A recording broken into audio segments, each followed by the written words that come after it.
네, 여러분 CMS, CRM 뭔 소리냐 대체 하실 수도 있는데요. 그래서 제가 예시를 한번 들어보면요.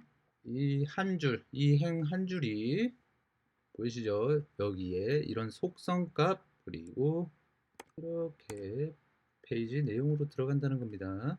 일단 기록만 해두면 여러분이 이 CMS 그리고 구조 시스템, 고객 시스템 그런 것까지 한 번에 확장되는 구조의 틀이 마련되는 겁니다. 이 가장 먼저 여러분들이 그럼 우리 가장 먼저 여러분들이 좀 관심을 많이 가지고 있는 마케팅 쪽에 대해서 하나씩 알아보도록 합시다. 중개업 마케팅 AI 활용해서 효율성을 높여보려고 했는데 잘 안 되셨다면 아마도 마케팅의 기본이 안 되어 있어서 그렇습니다. 그러니 블로그를 하든 유튜브를 하든 소용이 없는 겁니다. 뭐 이런 말들 많이 들어보셨죠? 본질을 파악하라, 고객 니즈를 이해해라. 어디서 많이 들어본 것 같지 않으세요? 막상 우리 사무실 마케팅이 어떻게 해야 되지? 하고 유튜브 같은 곳에 검색을 해보면 마케팅 기본이 안 되어 있다. 본질 파악해라, 고객의 니즈를 파악해라. 설득하는 논리 구조. 뭐 이런 거 보고선 뭐 딱 그냥 나가버리거나 아 그렇구나 좋은 내용이네 하고 막상 뭐 또 적용하려고 하보니 뭐 어쩌라는 거지 막막한 적도 있으셨을 겁니다. 하지만 우리는 중개사이지 마케터가 아닙니다. 그래서 저는 마케팅 본질에 대한 이야기는 오늘 좀 집어치우고 중개사 관점으로 받쳐야 할 기본에 대해서 한번 알려드리겠습니다. 저도 예전에는 마케팅만 잘하면 되는 줄 알았습니다. 그래서 블로그도 해보고 유튜브도 해보고 광고도 많이 해봤거든요. 그렇게 문의도 많이 늘었습니다. 그런데 좀 신기한 일이 생겼습니다. 문의는 오는데 계약은 생각만큼 늘지 않았습니다. 그때 좀 깨닫게 되었죠. 손님이 없는 게 문제라고 생각했는데 실제로는 손님이 와도 잡지 못하는 구조가 더 큰 문제일 수도 있다는 생각이 들었고요. 마케팅은 물을 끌어오는 일입니다. 그런데 그 물통에 구멍이 뚫려 있으면 어떨까요? 아무리 물을 부어도 채워지지가 않습니다. 먼저 우리가 광고비를 더 쓰거나 블로그 1일 1포스팅 하기 전에 먼저 그 전에 좀 체크해봐야 할 것은 이겁니다. 문의가 왔을 때 무엇을 물어보는지, 상담 후 왜 계약으로 이어지지 않았는가, 고객이 나를 믿을 이유가 충분했는가, 이런 것들을 한번 체크해 보시면 좋을 것 같고요. 이 구조가 없으면은 우리 마케팅은 집행은 할 수 있죠. 하지만 이게 조금 더 곱하기 제곱으로 마케팅이 비용이 될 수가 있다는 겁니다. 우리가 보통 식당을 예로 들면 처음 오픈했을 때 아무도 모릅니다. 간판을 붙이고 그제서야 지나가는 사람들은 알게 됩니다. 주변 아파트 단지나 길에 전단지나 현수막 홍보도 합니다. 그리고 이것 가지고는 안 된다 싶어서 신규 유입 중심으로 합니다. 유입 확장도 해보고요. 자, 이제 더 이상 이런 광고나 홍보를 하지 않아도 되겠다.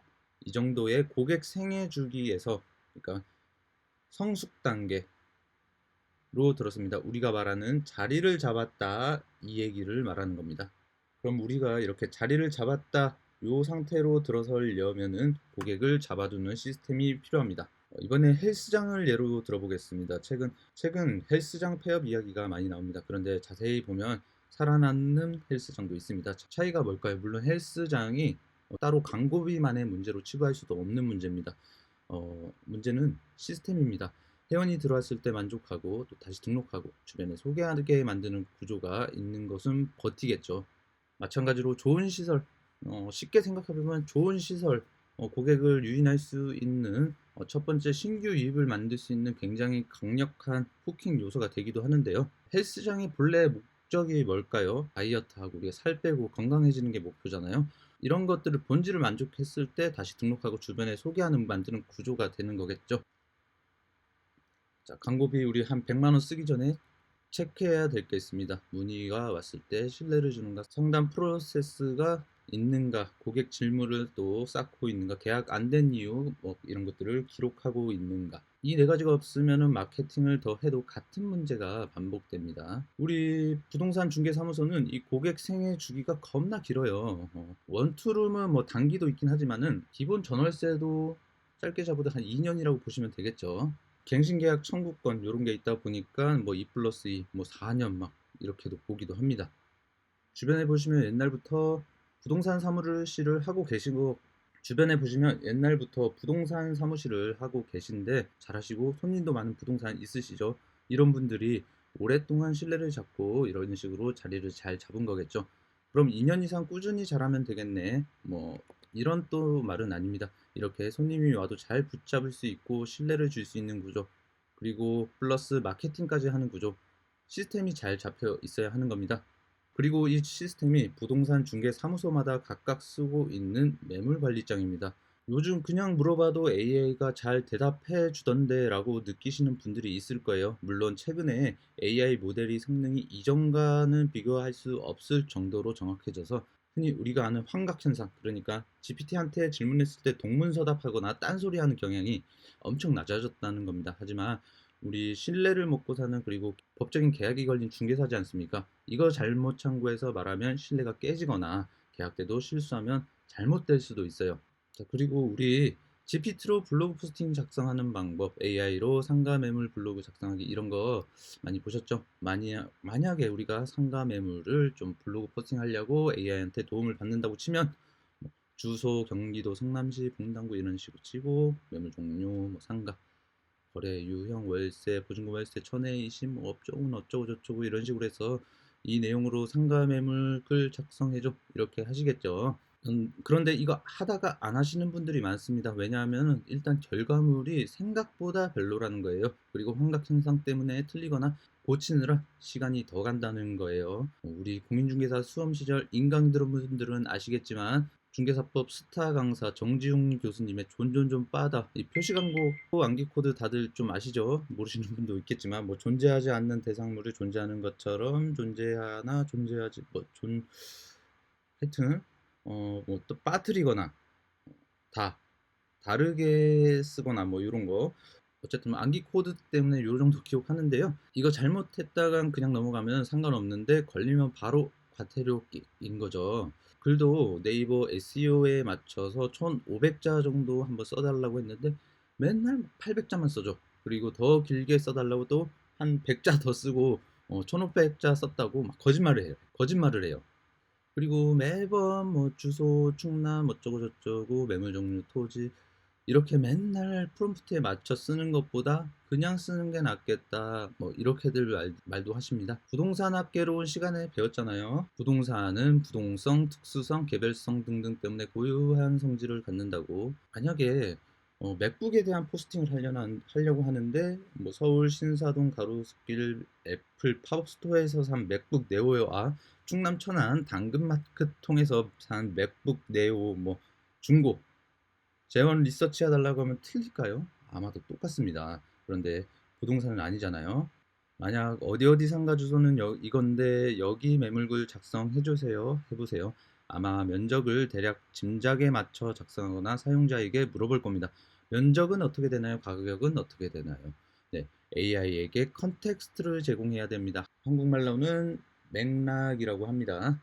맥락도 어려우면 뭐 참고 자료 뭐 이 정도, 참고 데이터 이 정도로 알고 계시면 될 것 같고요. 잘 관리된 매물장은 이 AI에게 맥락을 제공해 줄 겁니다. 우리 중개사님들의 컨텐츠는 나라는 중개사로서의 정체성이나 그런 것도 컨텐츠가 될 수 있지만 대부분 거의 90% 이상이 매물 그 자체가 컨텍스트이자 콘텐츠가 이제 아마 되실 거예요. 그런데 대부분 사무실마다 전통적으로 쓰는 매물장이 있겠지만 잘못 쓰고 있다는 거예요. AI 시대에 맞는 구조가 있습니다. 보통 우리 데이터베이스라고 하면 엑셀, 스프레드시트, 요즘엔 노션이라고 생각하시면 됩니다. 이 데이터베이스에서 이 가로축, 이걸 레코드라고 하는데 행이 하나의 여러분의 콘텐츠가 될 겁니다. 이 CMS, 콘텐츠 매니지먼트 시스템, 매물장이 하나의 CMS가 될 겁니다. 그리고 CRM, 커스터머 릴레이션십 매니지먼트, 고객 관리 시스템. 여러분 CMS, CRM 뭔 소리냐 대체 하실 수도 있는데요. 그래서 제가 예시를 한번 들어보면요. 이 한 줄, 이 행 한 줄이 음, 보이시죠? 여기에 이런 속성값 그리고 이렇게 페이지 내용으로 들어간다는 겁니다.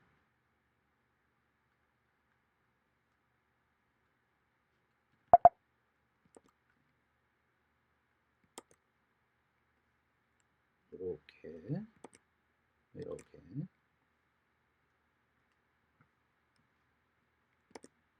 제가 그러니까 매물 관리장부터 열심히 채우고 관리하라는 말씀을 드리는 겁니다. 일단 기록만 해두면 여러분이 이 CMS 그리고 구조 시스템, 고객 시스템 그런 것까지 한 번에 확장되는 구조의 틀이 마련되는 겁니다.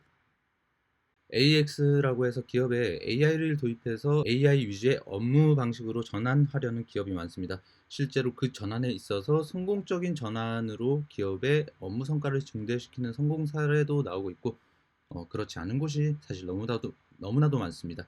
그 이유 중 하나가 바로 우리 중개사님들 같이 중개사무소에 무슨 AI 전환 생각만 해도 머리 아프다. 그리고 이런 AI 도입이 오히려 학습에 곡선을 만들고 그로 인한 업무 플로어에서 불일치가 생기는 경우가 굉장히 많아요. 팀장이 나만 관심 있고 그러면 뭐 하나요? 다른 직원들은 원래 자신이 맡았던 부분만 잘하면 되는데요. 그래서 우리도 너무 거창하게 생각하지 말자고요. 일단 매물 관리장부터 잘 쓰고 기록하고 해보는 것부터 시작하자고요. 마지막으로 하나 더 말씀드리면 이렇게 시스템을 잘 갖춰 놓으면 이걸 기반으로 AI가 글도 잘 생성해 줄 거예요. 영상 초안도 잘 만들어 주고 썸네일 아이디어, 고객 계약 일정 관리까지. 그런데 우리 일을 전부 다 AI한테 위임한다? 아직은 절대 아닙니다. AI에게 위임한 일과 내가 해야 할 일을 구분을 잘 해줘야 합니다.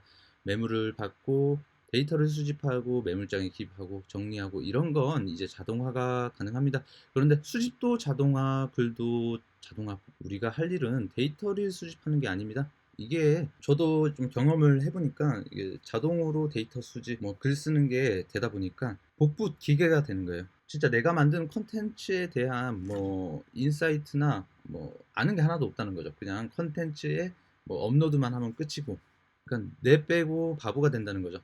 그런데 처음에는 이런 거 전부 자동화로 하기보다는 일일이 찾아서 매물장을 좀 규칙에 맞게 채우다 보면은 이게 또 눈에 바르는 공부법이라고 해가지고 채우다 보면요. 이게 바로 눈에 바르는 공부법이라고 해가지고 직접 입력하다 보면은 내 사무실 또 구조가 보이고 동시에 매물 구조가 보이고 그리고 AI가 학습할 기초가 쌓입니다. 그리고 이렇게 하다 보면은 이 부분은 내가 AI에게 자동화를 해야겠다. 어떤 부분을 맡겨야 되겠다. 이런 부분이 분명히 생기실 겁니다. 좀 힘든 일이 될 수도 있지만 하라는 이유가 있습니다. 하다 보면은 구조와 AI의 학습의 기초가 됩니다. 제가 이거는 장담할 수 있습니다. 예시로 들었던 매물 시스템은 이전에 제가 노션으로 뭐 사용하던 건데 저는 지금 옵시디언을 사용하고 있습니다. 일단은 구글 스프레드시트로 해보자고요. 여러분의 사무실에서 사용하던 매물장부터 먼저 사용해 보시고요. 제 홈페이지가 개설되면 그쪽에 매물장 기초 버전 좀 업무에 활용할 수 있게 공유해 드리겠습니다. 오늘 영상 이것으로 마치도록 하겠습니다. 감사합니다.